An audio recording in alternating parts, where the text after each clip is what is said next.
নমস্কার বন্ধুরা, তোমরা সকলে কেমন আছো? আশা করি রাধা মাধবের কৃপায় তোমরা সকলে ভালো আছো, সুস্থ আছো। তো সকালবেলায় এই ব্লগটা স্টার্ট করলাম, স্নান সেরে চলে এসেছি পুজো করে। চলো রাধা মাধবকে তোমাদেরকে দর্শন করাই রোজের মতো।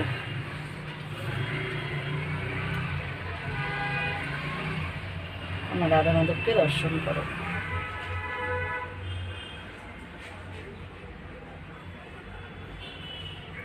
গিরিশোনাকেও দর্শন করো। আজকে সোমবার, ভোলে বাবার বার। ভোলে বাবাকেও দেখো সুন্দর করে সাজিয়ে দিয়েছি ফুল দিয়ে। বাবার প্রিয় ফুল কলকে ফুল, নীলকণ্ঠ ফুল আর বিল্লপত্র দিয়ে সাজিয়ে দিয়েছি। ভোলে বাবাকেও দর্শন করো।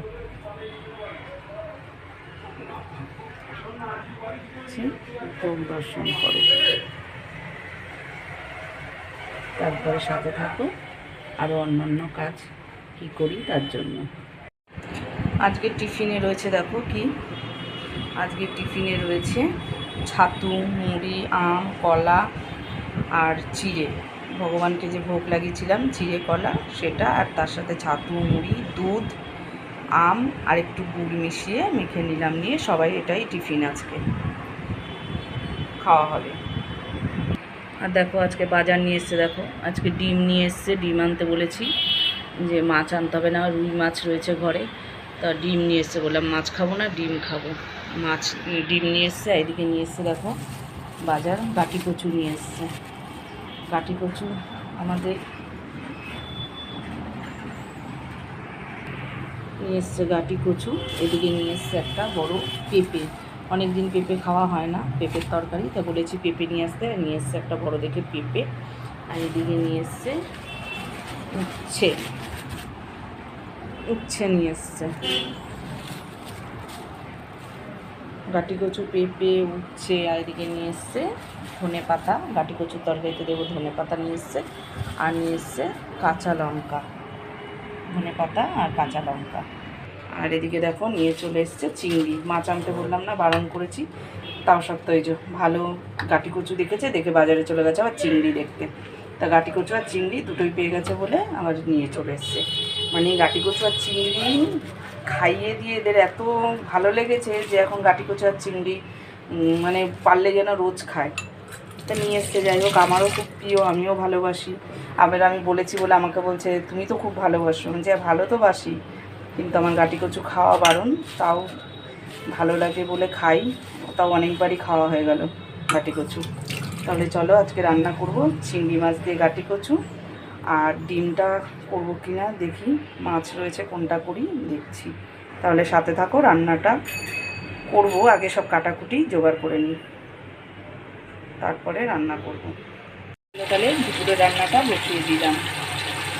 রুই মাছ ছিল বলেছিলাম 2-3 পিস মতন, ওই ভাজতে বসে দিয়েছি। মাছ ভাজা মেয়ে বলেছে এই মাছগুলোকে দিয়ে ভর্তা বানাবে, তা ওগুলোকে কড়া করে ভেজে রেখে দেবো, এটা দিয়ে ভর্তা হবে। পরে দেখাবো তোমাদেরকে কীভাবে করলাম। এই যে চিংড়ি মাছটাও পেঁপে নুন হলুদ মাখিয়ে নিয়েছি। গাটি কচু, আলু, একটা আলু দিয়েছি, গাটি কচু কেটে ধুয়ে রেখেছি। ভাতটাও বসিয়ে দিয়েছি। তো চলো এবার মাছগুলোকে ভেজে নেব, ভেজে নিয়ে তারপরে শুরু করব রান্না। দেখো মাছটাকে কড়া করে ভেজে নিয়েছি, আর তার সাথে ছিল 2 পিস মাথা, সেটাকেও ভেজে নিয়েছি, কারণ অনেক দিন হয়ে গেছে। ভাবছি ভেজে নিলাম, একটু ঝাল ঝাল করে নেব। আর ওই তেলের মধ্যে আমি দেখো ভেজে নিয়েছি এই যে গোটা শুকনো লঙ্কা, রসুন ভেজে রেখেছি, রেখে আর একেবারে পেঁয়াজটাও ভেজে নিয়েছি। এটা হচ্ছে রেডি হচ্ছে মাছের ভর্তা করার জন্য। পেঁয়াজটাও লাল লাল করে ভেজে তুলে নেব।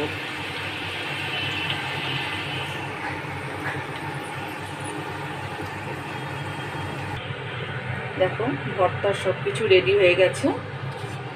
পেঁয়াজ ভাজা, রসুন ভাজা, গোটা শুকনো লঙ্কা ভাজা, এগুলো সব রেডি করে নিয়েছি। এগুলোকে আমি গরম গরমই একটু নুন দিয়ে রসুনটা আর এই লঙ্কাটাকে ডলে রাখবো, তা নাহলে নরম হয়ে গেলে ভালো করে ডলা যাবে না।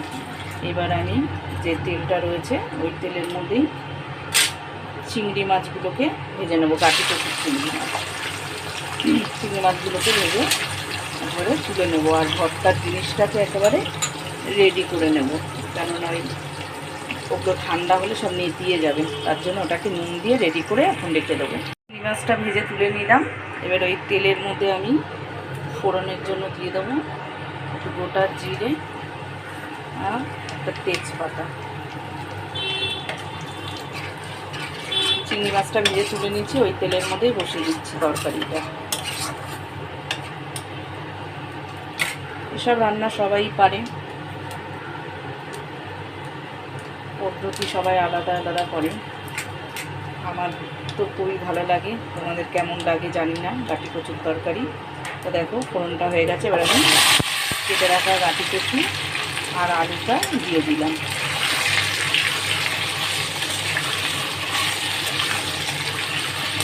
সব তরকারি ভালোই লাগে খেতে, আর একটু ধনে পাতা পড়লে তো আরও সুন্দর লাগে। দেখো দিয়ে দিয়েছি গাটি কচুটা। এবার আমি এতে দিয়ে দেবো নুনটা একেবারেই দিয়ে দিচ্ছি, আর হলুদটা একটু এখন অল্প করেই দিচ্ছি। দিয়ে এটাকে ভালো করে নেড়ে এটাকে একটু লাল লাল করে ভাজা ভাজা মতো করে নেবো, তারপরে মশলা দেবো। চিংড়ি মাছ দিয়ে করছি বলে তার জন্য একটু পেঁয়াজ দেবো। পেঁয়াজটা আমার একটু আগে দেওয়াই উচিত ছিল তেলের মধ্যে, কিন্তু পেঁয়াজটা দিতে ভুলে গেছিলাম আমি, সেই কারণে পেঁয়াজটা আমি এখন দিয়ে দিচ্ছি। এখন দিলেও অসুবিধা নেই, কারণ এখন তো গাটি কচুগুলো ভাজবই, সেই কারণে এখন দিলেও অসুবিধা নেই। আর তার সঙ্গে 2-4টে কাঁচা লঙ্কা নিয়েছি পুরো অর্ধেক করে দিয়ে দিলাম। এবার কচুর সাথে পেঁয়াজগুলোকেও ভালো করে নেড়ে একটু ভাজা ভাজা করে নেব। এবার আমি এর মধ্যে দিয়ে দেবো মশলাগুলোকে। লঙ্কার গুঁড়ো দেবো, কাঁচা লঙ্কা দিয়েছি, সেই জন্য একটু অল্প করে গুঁড়োটা দেবো কালারটা আসার জন্য। হলুদ গুঁড়ো আমি অল্পই দিয়েছিলাম, একটু হলুদ গুঁড়ো দিয়ে দেবো।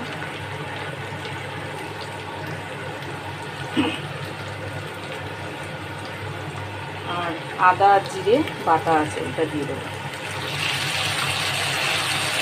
একসাথে ভালো করে সব মিশিয়ে আমি নেড়ে নেবো, এটা ভালো করে কষে নিই। আর ওইদিকে দেখো আমি গরম জল বসিয়ে দিয়েছি তরকারিটাতে দেবো বলে। গরম জল দিলে কচু তরকারিতে ভালো হয়, তাই গরম জল বসিয়ে দিয়েছি, গরম জল দেবো। আগে কষিয়ে নিই। এবার এটা আমি দিয়ে দেবো ভেজে রাখা চিংড়ি মাছগুলো, দিয়ে ভালো করে নেড়ে নেবো।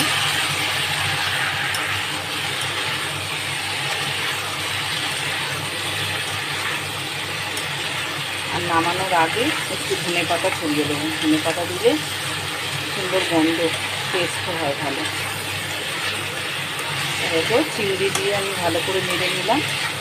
মশলা তো কষেই নিয়েছি, আর মশলা তো তেমন কিছু নয়, আদা জিরে বাটা আর পেঁয়াজটাই যা ফোড়নে দিলাম। রসুন টসুন দিচ্ছিলাম, অনেকে দেয়ও, আমি দিলাম না। তো দেখো তোমাদেরকে বলেছিলাম যে মাছের ভর্তা বানানো হবে, মাছ ভেজে রেখেছিলাম। মাছের এখন কাঁটাগুলোকে ছাড়িয়ে নিচ্ছে। আর যা যা উপকরণ তোমাদের তো আগে দেখিয়ে রেখেছি, আমি এগুলো ভেজে সব রেডি করেই রেখেছি। আর এখন করে নিচ্ছি একটু ধনেপাতা কুচি আর 1 চিল লেবু, এটার রসটাকে দেওয়া হবে ওর মধ্যে।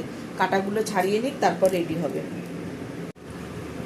এবারে একে একে মাছের কাঁটাগুলো ছাড়িয়ে নেওয়া হয়েছে, এবারে একে একে সব উপকরণগুলো দেওয়া হবে। দেখো শুকনো লঙ্কা, এদিকে পেঁয়াজ ভাজা, পেঁয়াজ ভাজার সাথে আমি একটু তেলও তুলে রেখেছিলাম, মাছের তেলের মধ্যে পেঁয়াজ ভেজে।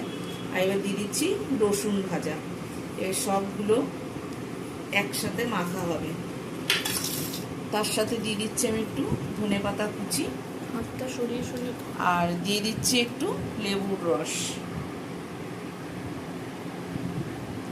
এবার একসাথে এগুলোকে মাখা হবে আর গরম গরম ভাতের সাথে খাওয়া হবে, যেটা দারুণ লাগবে খেতে।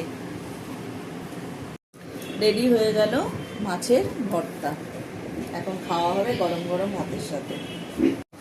বাবা দেখো মার্কেটে গেছিল, আসার সময় আশফল পেয়েছে, নিয়ে এসছে। কত সুন্দর বড় বড় আশফল, ঢালো ঢালো ঢালো, অনেক বড় বড় আশফলগুলো।